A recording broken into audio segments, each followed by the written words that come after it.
أهلا وسهلا ومرحبا بكم إلى قناة معلم حذاء. أعوذ بالله من الشيطان الرجيم. بسم الله الرحمن الرحيم. الحمد لله رب العالمين والصلاة والسلام على سيدنا محمد وعلى آله وصحبه أجمعين. اللهم اشرح لنا صدورنا ويسر لنا أمورنا واحلل عقدة من ألسنتنا يفقه أقوالنا. اللهم يسر أمورنا ولا تعسر علينا واتمم لنا بكل الخير. Assalamualaikum warahmatullahi wabarakatuh. Apa khabar semua para guru dan juga murid-murid SK Bandar Baru Selayang? InsyaAllah pada hari ini Muallim akan berkongsikan beberapa ilmu berkenaan dengan nuzul Al-Quran. Yang mana kita tahu kita baru saja menyambut hari nuzul Al-Quran, iaitulah pada 17 Ramadan yang lepas.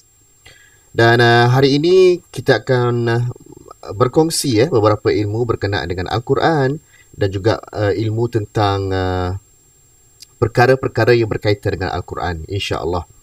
Jadi adik-adik semua, kawan-kawan, para sahabat, para guru semua, alhamdulillah kita masih lagi berada dalam satu bulan yang sangat istimewa, yang mana bulan Ramadan ini dianugerahkan hanya untuk umat Nabi Muhammad sallallahu alaihi wasallam.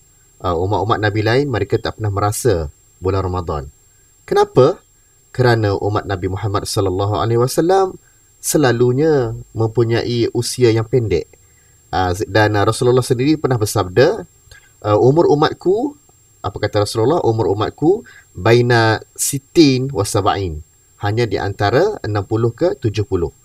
Jadi dianugerahkan bulan Ramadan kerana pada bulan Ramadan tersebut, Allah datangkan satu malam yang sangat istimewa yang dinamakan sebagai Malam Al-Qadar.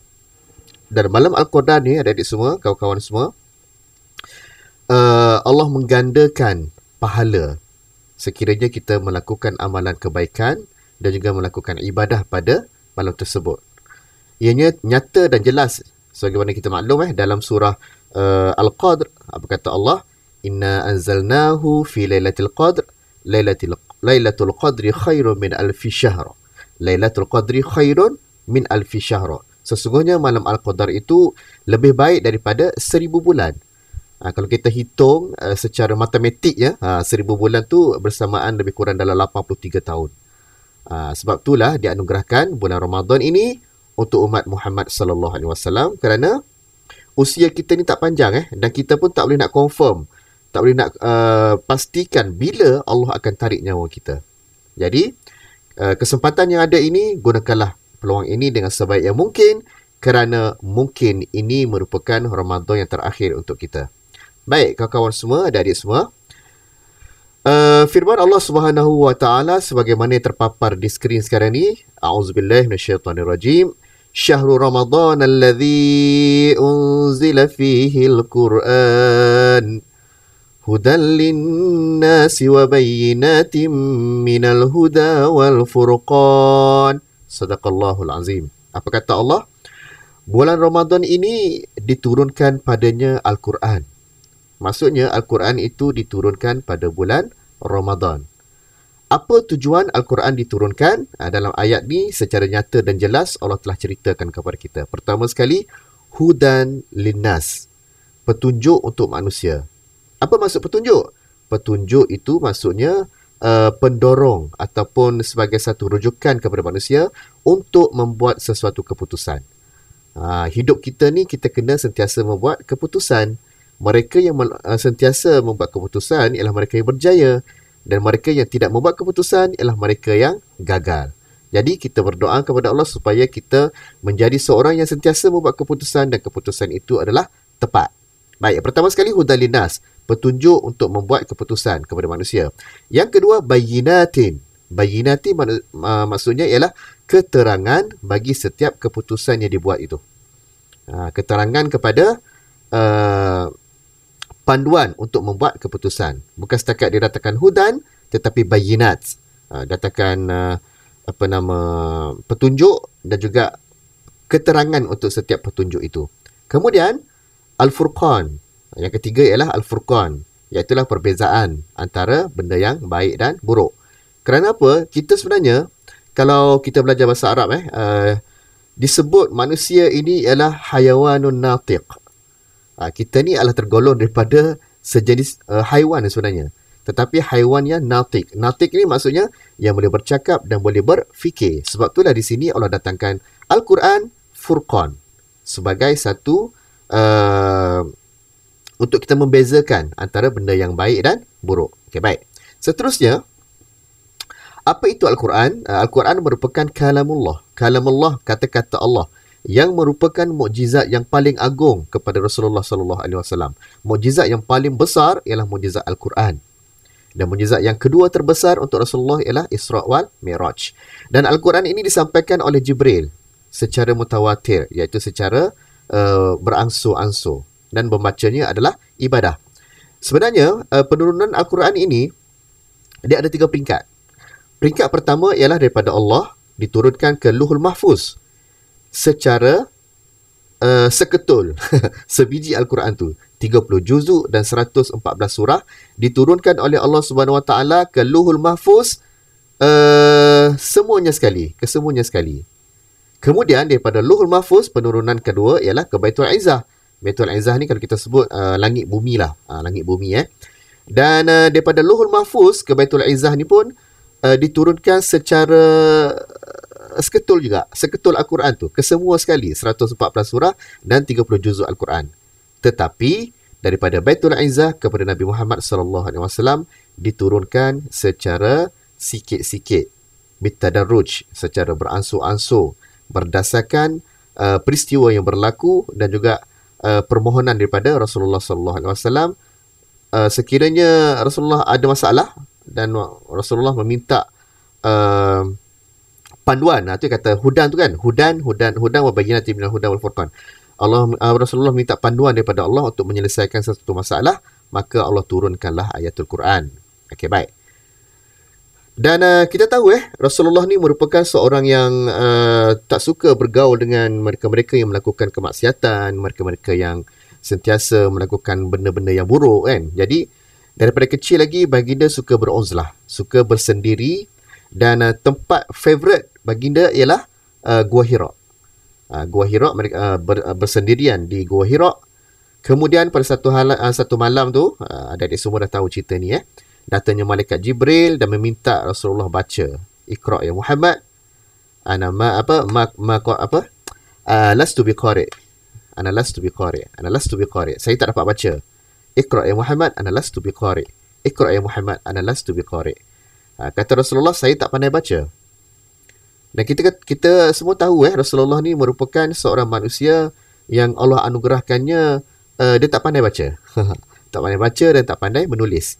Sebab itulah satu kelebihan apabila Allah melantik Nabi Muhammad sallallahu alaihi wasallam sebagai Rasulullah. Semua masyarakat Arab tahu Muhammad ini adalah seorang yang buta huruf. Dia tak pandai baca dan tak pandai menulis. Dan apabila datangnya Al-Quran, memang confirm Al-Quran itu datangnya daripada Allah, bukan ayat yang dicipta oleh Muhammad. Kerana semua orang tahu Muhammad ini adalah seorang yang tak pandai baca dan tak pandai menulis. Jadi mana mungkin seorang yang tak pandai baca, tak pandai menulis menuturkan ayat-ayat yang sangat tinggi nilai dia, sangat tinggi di segi susunan bahasa dia. Itu antara hikmah dilantik Rasulullah sallallahu alaihi wasallam dari kalangan seorang yang tak pandai membaca dan tak pandai menulis. Jadi pada malam tersebut datangnya malaikat Jibril dan meminta dia baca, tetapi Nabi Muhammad kata ana lastu biqari', saya tak dapat baca. Kemudian apa Jibril buat? Jibril peluk Nabi Muhammad dan mengajar 5 ayat daripada surah Al-Alaq. Baik. 5 ayat daripada surah Al-Alaq. Ini adalah ayat yang pertama diturunkan kepada Rasulullah sallallahu alaihi wasallam. Dan kalau kita tengok pada ayat tersebut, ayat ini bermula dengan perkataan Iqra'. Iqra' bismi rabbikal ladzi khalaq. Iqra' di situ bermaksud bacalah. Allah turunkan ayat pertama itu dengan menggunakan perkataan Iqra', fi'il amar. Bacalah wahai Muhammad. Bacalah. Apa yang kita dapat simpulkan di sini? Untuk berjaya, kita perlu membaca. Untuk mendapat ilmu, kita perlu membaca. Dan Nabi Muhammad sallallahu alaihi wasallam bersabda, sesungguhnya menuntut ilmu itu adalah kefarduan, benda yang wajib ke atas umat Islam. Okey? Jadi penekanan di sini ialah Iqra, menuntut ilmu. Untuk berjaya memang kita kena menuntut ilmu. Baik. Iqra bismi rabbikal ladzi khalaq. Bacalah dengan nama Tuhanmu yang telah menjadikan. Okey. Iqra di sini bermaksud bacalah, tetapi dalam konteks yang kalau kita tafsir ayat Iqra itu, ianya bermaksud belajarlah. Belajarlah. Seolah-olah Allah suruh kita belajar. Kerana ilmu itu ialah penyuluh kehidupan. Okey, baik. Seterusnya kita tengok bagaimana cara Al-Quran itu diturunkan kepada Nabi Muhammad sallallahu alaihi wasallam. Okey, cara pertama ialah apabila wahyu itu terus dimasukkan ke dalam hati baginda dan baginda tak tahu benda tu, tiba-tiba dia rasa ada sesuatu dalam hati dia. Dan itu adalah wahyu daripada Allah Subhanahu wa taala. Dan yang kedua melalui pengucapan, yang mana malaikat Jibril datang kepada Rasulullah dengan memperlihatkan dirinya sebagai seorang lelaki. Kemudian malaikat Jibril telah mengajar Rasulullah membaca ayatul Quran. Dan yang ketiga, secara bunyi-bunyian. Bahkan ulama kata bunyi ini bunyi yang kuat, seolah-olah bunyi loceng. Macam loceng kat sekolah tu, bunyi dengan kuat. Dan keadaan itulah sangat dirisaukan oleh Rasulullah, kerana selalunya ayat ataupun keadaan bunyian tu selalunya diturunkan ayat-ayat yang berbentuk amaran, berbentuk balasan, berbentuk ancaman. Jadi Rasulullah sangat risau. Bukan risau sebab dia terima ayat tu, tapi risau apa yang berlaku selepas itu. Dia baginda sangat risau kepada umat baginda, kerana baginda sangat sayang kepada umat baginda. Siapa umat baginda, adik-adik semua? Kita semua. Okey, baik, alhamdulillah. Yang keempat, datangnya Jibril dalam bentuk, dalam rupanya dirinya sendiri. Dan kita tahu malaikat Jibril ni sangat besar dan sayapnya mempunyai sangat banyak sayap dia. Sekiranya dia buka sayap dia tu kiri dan kanan, maka telah menutuplah dunia ini. Menutup. Taib. Okey, baik, seterusnya kita tengok proses pengumpulan Al-Quran. Pada zaman Rasulullah, apa yang keluar dari mulut baginda, apa sahaja yang keluar daripada mulut baginda adalah ilmu. Dan ilmu itu terbahagi kepada dua jenis. Yang pertama ialah Al-Quran, dan yang kedua ialah hadis daripada Rasulullah. Rasulullah ketika mana menerima wahyu daripada Jibril, baginda akan mengumpulkan para sahabat. Mengumpulkan semua para sahabat, wahai sahabat, aku telah menerima wahyu daripada Jibril. Kemudian baginda akan membaca ayat-ayat Al-Quran yang telah diterima daripada Jibril dan meminta para sahabat untuk menghafal ayat-ayat Quran tersebut. Dalam masa yang sama, menulis ayat-ayat tersebut di daun-daun kering, di tulang belulang, di pelepah tamar, di kulit-kulit kayu, kan? Supaya ayat itu tidak hilang. Walaupun mereka hafal, kemudian mereka tak ingat, tapi ada tempat rujukan. Kerana Allah pun telah berjanji bahawasanya dia turunkan Al-Quran dan Al-Quran itu akan dijaga sehinggalah hari kiamat. Jadi Rasulullah ni dia panggil para sahabat, minta mereka hafal dan mereka tulis ayatul Quran dan simpan. Okey, yang kedua keadaannya ialah ketika baginda bersabda ataupun baginda menuturkan tentang hadis. Ketika baginda menuturkan hadis, baginda dah pesan kepada para sahabat, kamu jangan tulis hadis ni. Kamu hanya perlu hafal sahaja. Sebab itulah kalau kita tengok hadis, ada banyak hadis yang matan dia berbeza tetapi maksudnya sama. Maksudnya sama. Tujuan dia tu sama tetapi menggunakan ayat yang berbeza. Mungkin Rasulullah, mula-mula Rasulullah bersabda ayatnya begini. Kemudian pada tempat yang lain, ayatnya begini, ayatnya lain. Tapi tujuan dia sama. Sebab itulah banyak berlaku khilaf ataupun berlaku perbezaan di antara perawi-perawi hadis berkenaan dengan matan hadis tersebut ataupun perkataan yang digunakan oleh Rasulullah. Tetapi dia punya hadaf dia punya tujuan dia adalah sama. Okey, baik. Kemudian setelah Rasulullah wafat, tampuk pemerintahan diambil oleh Saidina Abu Bakar. Semasa pemerintahan Saidina Abu Bakar tu berlaku satu peperangan dinamakan sebagai peperangan Yamamah. Yang mana peperangan tersebut adalah peperangan antara kaum Muslim dan juga mereka yang murtad. Selepas Rasulullah wafat, ramai di kalangan penduduk di Mekah murtad masa tu. Okay? Jadi berlakulah peperangan Yamamah, dinamakan sebagai Yamamah, memerangi mereka-mereka yang murtad. Dan di dalam peperangan itu, ramai tentera Muslim ataupun para hufaz, para penghafal Al-Quran ini telah syahid. Jadi ianya agak merisaukan Saidina Abu Bakar sehinggalah Saidina Abu Bakar telah memanggil mereka-mereka yang menghafal Al-Quran dan mereka yang telah menulis Al-Quran pada hayat Rasulullah diminta untuk mengumpulkan semua bahan-bahan yang telah ditulis di satu tempat. Dan di dalam riwayat mengatakan bahan tersebut disimpan di rumah Sayyidatina Hafsah. Okay? Masa ni tak tulis lagi tau. Dia hanya kumpul saja. Dia kumpul semua tulang belulang, kemudian yang tulis di daun-daun kering, di pelepah tamar dan sebagainya dikumpulkan di rumah Sayyidatina Hafsah. Kemudian apabila tibanya zaman pemerintahan Sayyidina Osman, maka berlakulah proses penulisan Al-Quran. Berlaku pada zaman Sayyidina Osman bin Affan. Dan proses penulisan Al-Quran ini sentiasa ditambah baik.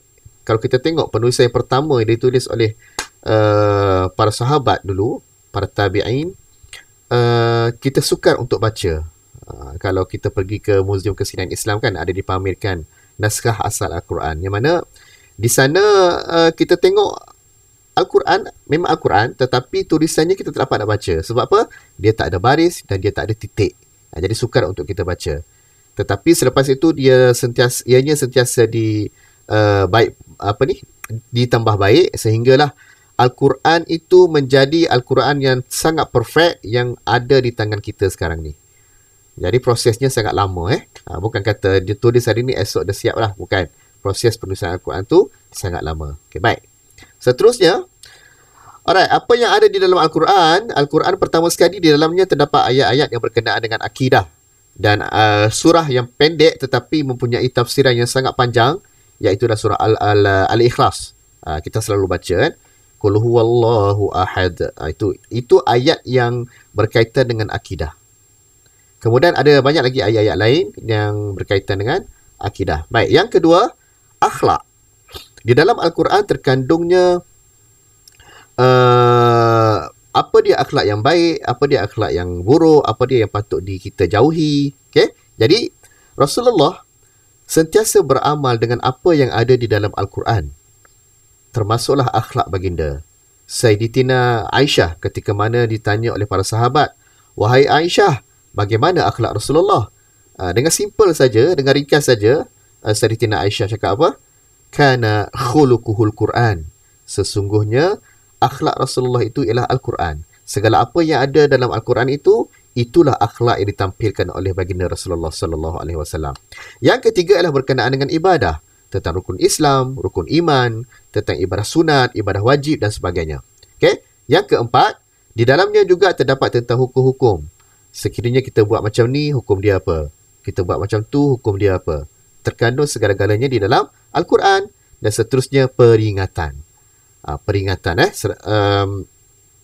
Kalau kita buat benda yang baik, maka Allah balas dengan kebaikan. Sekiranya kita tinggalkan solat, apa balasan dia? Semuanya diceritakan di dalam Al-Quran. Sekiranya kita meninggalkan amalan-amalan wajib, apa balasan dia? Dan seterusnya sejarah ataupun kisah. Kita boleh baca contohnya kisah Ashabul Kahfi, kisah Luqman Al-Hakim, kisah Nabi Musa, kan? Kisah Nabi Isa, kisah Sayyidatina Maryam dan sebagainya. Semuanya terkandung di dalam Al-Quran. Jadi, kandungan Al-Quran secara asasnya ada 6 perkara ini.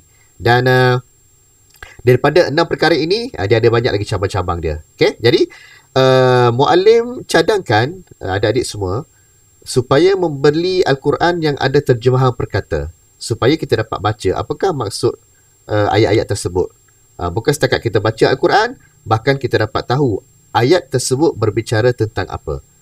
Jadi sangat bagus Al-Quran perkata itu sangat bagus kerana dalam masa yang sama kita boleh memperbanyakkan lagi perkataan di dalam bahasa Arab. So dia akan jadi 2 dalam 1 lah. Belajar bahasa Arab dalam masa yang sama kita dapat tahu maksud Al-Quran. Dan sabda Rasulullah sallallahu alaihi wasallam, khairukum man ta'allama al-Quran wa 'allamahu. Khairukum man ta'allama al-Quran wa 'allamahu. Sebaik-baik di kalangan kamu ialah mereka yang belajar Al-Quran, bukan setakat belajar, bahkan dia ajar orang lain pula tentang Al-Quran. Yang inilah kita punya impian kita. Kita nak pandai Al-Quran, dalam masa yang sama kita nak ajar orang lain supaya pandai juga Al-Quran. Dan apa yang berlaku di sekeliling kita ialah ramai di kalangan kawan-kawan kita yang bila mereka tak pandai baca Quran, mereka rasa macam malu. Contohnya kita ajak dia, okay bro, jom kita pergi bertadarus Al-Quran sama-sama. Dia rasa macam rendah diri. Sebab apa? Mungkin bacaannya tak lancar. Mungkin bacaan dia tersekat-sekat. Tetapi sebenarnya, apa kata Rasulullah? Mereka yang mahir membaca Al-Quran ialah mereka yang akan bersama dengan para malaikat. Dan mereka yang membaca Al-Quran secara tersekat-sekat, kerana mungkin dia susah nak baca Al-Quran tu, maka dia akan dapat 2 pahala. Pertama sekali, pahala membaca Al-Quran. Yang kedua, pahala dia struggle tu. Dia berjuang tu untuk membaca Al-Quran tu. Jadi untung sebenarnya mereka-mereka yang membaca Al-Quran yang tak lancar ni. Okay? Tapi kena tanam dalam diri kita, bukan tak lancar selamanya lah. Okay, mungkin hari ni kita tak lancar. Mungkin Ramadan tahun depan kita akan bertambah lancar. Kita akan sentiasa memperbaiki kita punya mutu bacaan Al-Quran. Okay? Jadi jangan risau, mereka-mereka yang membaca Al-Quran secara tersekat-sekat dan tak lancar, jangan risau. Teruskan belajar Al-Quran kerana Allah telah sediakan pahala kepada mereka yang membaca Al-Quran dan struggle ataupun berjihad berjihad untuk membaca Al-Quran, kerana kesukaran untuk mereka membaca Al-Quran tu Allah sediakan pahala yang sangat banyak. Okay, jadi gunakan peluang yang ada ini, insyaAllah. Baik, seterusnya Muallim nak cerita tentang adab-adab semasa kita membaca Al-Quran. Dan adab-adab ini Muallim petik daripada satu kitab yang telah ditulis oleh Imam An-Nawawi, iaitulah kitab At-Tibyan fi Adabi Hamlatil Quran. Adab membaca Al-Quran. Baik, kita tengok satu persatu. Pertama sekali, sebelum kita memulakan bacaan Al-Quran, seeloknya kita bersiwak. Bersiwak ni maksudnya kita menggosok gigi dan menghilangkan sisa-sisa makanan yang ada di dalam rongga-rongga gigi kita. Itu satu perkara yang sunat untuk kita lakukan. Yang kedua, mesti dalam keadaan yang suci. Suci daripada najis, suci daripada hadas. Okay? Dan kalau boleh sebelum baca Quran itu, kita mengambil wuduk. Supaya kita dapat add-on pahala kita. Dapat add-on macam KFC pula kan. Dapat add-on pahala kita. Baik. Yang ketiga, membaca di tempat yang bersih. Baca tempat yang bersih tu maksudnya tempat yang memang sesuai untuk kita membaca Al-Quran. Jangan pula tiba-tiba kita membaca Al-Quran di tandas ataupun di dalam bilik air, tempat yang tak sesuai. Kita kena menghormati kesucian Al-Quran. Yang ketiga, baca Al-Quran dengan cara menghadap kiblat. Kerana sabda Rasulullah SAW, apa kata Rasulullah? Sebaik-baik majlis ialah majlis yang diadakan secara menghadap kiblat. Jadi kita nak add on lagi pahala kita membaca Quran, kita menghadap kiblat. InsyaAllah kita akan dapat pahala yang selayaknya. Kemudian bermula dengan isti'azah dan juga basmalah. Okay, isti'azah ni apa dia adik-adik semua? Isti'azah ni ialah A'udhu billahi minasyaitanir rajim. Itu isti'azah nama dia. Yang kedua ialah basmalah. Apa maksud basmalah? Bismillahirrahmanirrahim. Itu basmalah. Jadi sebelum baca Al-Quran, mulakanlah dengan isti'azah dan juga basmalah. Baik, seterusnya baca dengan penuh khusyuk. Baca dengan penuh khusyuk, fokus kepada bacaan Al-Quran. InsyaAllah mereka yang sentiasa baca Al-Quran dengan khusyuk ni, dia akan merasakan satu nikmat yang tak tergambar dengan kata-kata. Baik, seterusnya mentadabbur ayat-ayat Al-Quran. So, daripada kita tengok terjemahan ayat Quran, kita baca tafsir ayat Quran, dan seterusnya kita bertadabbur ayat Quran. Bertadabbur ni maksudnya kita mengkaji dengan cara yang lebih mendalam lagi dalam tentang sesuatu ayat. Okey, baik, seterusnya. Baik, ketika kita membaca Quran, kita perlu menjaga makhraj dan tajwid. Makhraj ini maksudnya sebutan kita. Bagaimana nak sebut huruf tha, dha, dha, ba. Okey, so benda tu kena belajar dengan guru lah. Kita tak boleh nak belajar sesuka hati kita. Boleh kita belajar melalui YouTube. Contohnya kita nak belajar tentang bacaan gharibah, yang ada tashil, yang ada imalah, yang ada saktah. Kemudian kita baca. Contohnya kita belajar dengan video start down lah. Video start down kita belajar. Tetapi masalah dia, bila kita nak praktik, mungkin kita baca bagi kita, oh aku ni dah betul dah aku baca ni. Sedangkan bacaan kita tu salah. Kerana apa? Video itu tidak boleh nak tegur kita. Kan? Video tersebut tak boleh kata, oi kau salah baca tu. Kan? Kalau video tu tegur, lari kita. Kan? Jadi, baca dengan menjaga makhraj dan tajwid yang betul. Baik, kemudian, sentiasa membaca Al-Quran dengan tartil. Tartil ni maksudnya bacaan yang sederhana. Dia tak laju dan juga tak lambat. Okey? Baik. Kemudian, tidak bercakap dan membuat bising semasa majlis yang diadakan ataupun majlis bacaan Al-Quran. Ataupun contohnya kat sekolah kita tu ada satu majlis, kemudian dibuat pembukaan tu dengan bacaan Al-Quran. Jadi kita kena dengar, kena fokus betul-betul pada bacaan Al-Quran. Dan kita juga dilarang untuk komen bacaan Al-Quran tu. Kan tiba-tiba ada orang baca kat depan, tak sedap lah bacaan dia ni. Apa hal lah dengan tajwidnya ni semua kan. Jadi tak elok. Tak elok Nak tegur boleh. Tegur dengan hikmah. Selepas dia baca Al-Quran tu, pergi jumpa dengan dia. Bolehlah kita tegur bacaan dia. Itu tak ada masalah. Yang jadi masalahnya bila kita, masa dia baca Quran, kita komen dengan orang sebelah kita dengar, sebelah kiri, sebelah kanan dengar kan. Itu satu benda yang tak baik lah. Okay, baik. Kemudian, membaca mengikut urutan mazhaf. Okay, baik. Adik-adik semua, pada asalnya Al-Quran itu diturunkan kepada Rasulullah SAW secara berkecamuk. Berkecamuk ni maksudnya dia tak ikut susunan yang seperti mana kita dapat sekarang ni. Contohnya surah Al-Alaq kan. 5 daripada surah Al-Alaq tu, 5 ayat daripada surah Al-Alaq diturunkan mengikut susunan pertama. Kalau ikutkan ya. Ayat pertama diturunkan ialah 5 ayat daripada surah Al-Alaq. Tetapi surah Al-Alaq itu tidak diletak di awal Al-Quran. Sebab apa? Wallahu a'lam. Sebab ada hikmah dia.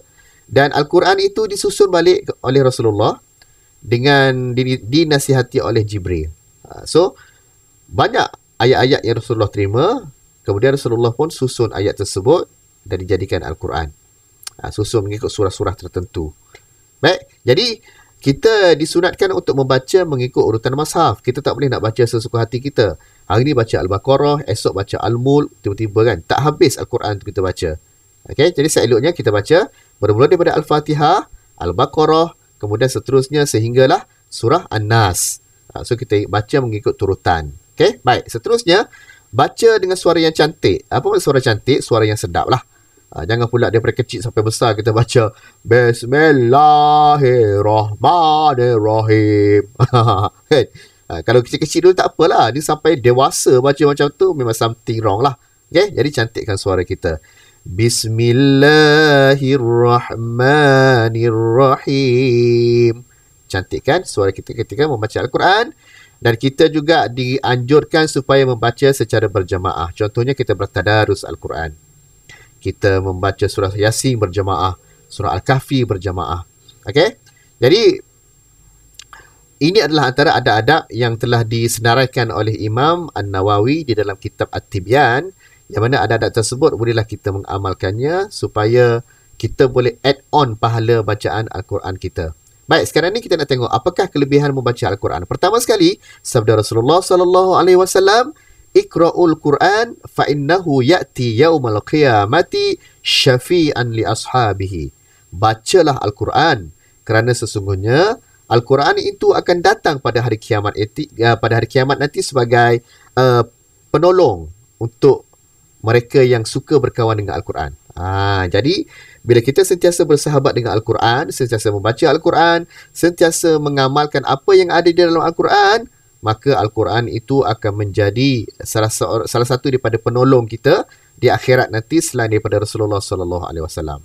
Jadi, sangat rugi mereka yang menjauhkan diri mereka daripada Al-Quran semasa hayat mereka di dunia ini. Dan orang yang membaca Al-Quran selalunya akan mendapat ketenangan. Apa kata Allah? A'udzubillahi minasyaitonirrajim. Wa nunazzilu minal Qur'ani ma huwa shifaa'un wa rahmatul lil mu'minin. Dan kami turunkan Al-Quran itu yang mana padanya ada penawar segala penyakit dan juga rahmat kepada semua orang-orang Islam, orang-orang yang beriman. Al-Quran itu syifa, penawar bagi segala jenis penyakit. Okay? Baik, jadi yang paling penting sekali bila kita baca Al-Quran, hati kita akan tenang dan kita akan rasa sangat seronok bila kita dapat kemanisan membaca Al-Quran. Seterusnya, apa kata Rasulullah? Sesiapa yang membaca satu huruf daripada Al-Quran akan mendapat satu kebaikan. Dan satu kebaikan itu bersamaan dengan 10 ganjaran pahala. Okey, Nabi kata, la aqul alif lam mim hurufun. Aku tak kata alif lam mim itu satu huruf. Tetapi alif satu huruf, lam satu huruf dan mim satu huruf. Maksudnya kita baca alif lam mim tu telah digandakan pahala kita sebanyak 30 kali ganda. Dan itu ialah pada bulan biasa. Pada bulan Ramadan, Allah gandakan lagi banyak pahala kita. Jadi jangan lepaskan peluang ini adik-adik semua ya. Okey, baik. Seterusnya, okey, rumah orang yang membaca Al-Quran itu akan diserami cahaya. Apa kata Rasulullah? La taj'alu buyutakum maqabir. Inna syaitan yanfiru minal baiti alladhi takra'u fihi suratul Baqarah. Janganlah jadikan rumah kamu itu seperti tanah perkuburan. Apa maksud tanah perkuburan? Tuan-puan pernah pergi tanah perkuburan kan? Adik-adik semua pernah pergi kan? Kalau kita pergi tak ada orang tu, dia krik senyap je, bunyi sunyi je kan? Jadi hiasilah rumah kita dengan bacaan Al-Quran. Paling malas pun selepas maghrib tu bacalah. Kalau rasa malas nak baca satu muka surat, bacalah separuh. Kalau malas nak baca separuh, bacalah suku. Kalau malas lagi, bacalah satu ayat. Ni memang betul-betul pemalas ni. Satu ayat je baca kan. Buka Ar-Rahman, Sadaqallahul Azim. Tu betul-betul malas lah. Okay, jadi sentiasa melazimi rumah kita, anak-anak kita, isteri kita, abang kita, kakak kita, adik kita, ajak mereka bersama membaca Al-Quran. Baik. Inna syaitan yanfiru minal baiti alladhi takra'u fihi suratul Baqarah. Sesungguhnya syaitan itu akan bertempiaran lari daripada rumah yang mana rumah itu dibaca padanya surah Al-Baqarah. Syaitan takut kepada surah Al-Baqarah rupanya. Okey, baik, seterusnya. Dilindungi daripada godaan syaitan. Of course lah, bila kita sentiasa bersahabat dengan Al-Quran, kita baca Al-Quran, maka hati kita akan sentiasa dekat dengan Allah. Bila hati kita dekat dengan Allah, maka kita akan lupa segala godaan syaitan. Okay? Jadi, seterusnya, pahala orang yang membaca Al-Quran tidak akan putus selamanya. Bukan setakat orang yang membaca, bahkan orang yang mengajar alif bata tu. Contohnya, seorang hamba Allah ni, dia ajar adik dia abata sajaha kan. Adik dia ni pula, dia ajar kawan adik dia pula. Kawan adik dia ajar orang lain pula. Sehinggalah hamba Allah ni meninggal dunia. Pahala yang diajar kepada adik dia tadi tu akan berjalan kepadanya, akan masuk ke dalam buku amalan kebaikan milik dia. Jadi adik-adik semua, bila kita ajar orang baca Al-Quran, pahala itu akan sentiasa berjalan sehingga bila-bila. Ini satu kelebihan bagi mereka yang mengajar Al-Quran. Okey, baik. Okey, yang terakhir sekali, syurga itu merindui 4 golongan. Kita tengok siapakah golongan yang dirindui oleh syurga. Yang pertama sekali, ini sabda Rasulullah. Yang pertama sekali, mereka yang mengamalkan Al-Quran. Berada pada ranking yang pertama. Syurga merindui mereka yang mengamalkan Al-Quran. Bukan setakat baca Al-Quran, bahkan dia mengamalkan apa yang ada di dalam Al-Quran. Dan yang kedua, mereka yang memberi makan kepada orang yang lapar. Yang ketiga, mereka yang sentiasa menjaga mulut, tidak menuturkan kata-kata yang tak elok, tidak menabur fitnah, tidak mengucap benda-benda yang kurang enak didengar, tidak melemparkan tuduhan sewenang-wenangnya. Okey, jadi syurga merindui mereka yang sebegitu. Baik, kemudian mereka yang berpuasa. Okey, jadi kita berdoalah banyak-banyak daripada Allah Subhanahu Wa Taala supaya kita dimasukkan di golongan mereka-mereka yang dirindui oleh syurga Allah Subhanahu Wa Taala.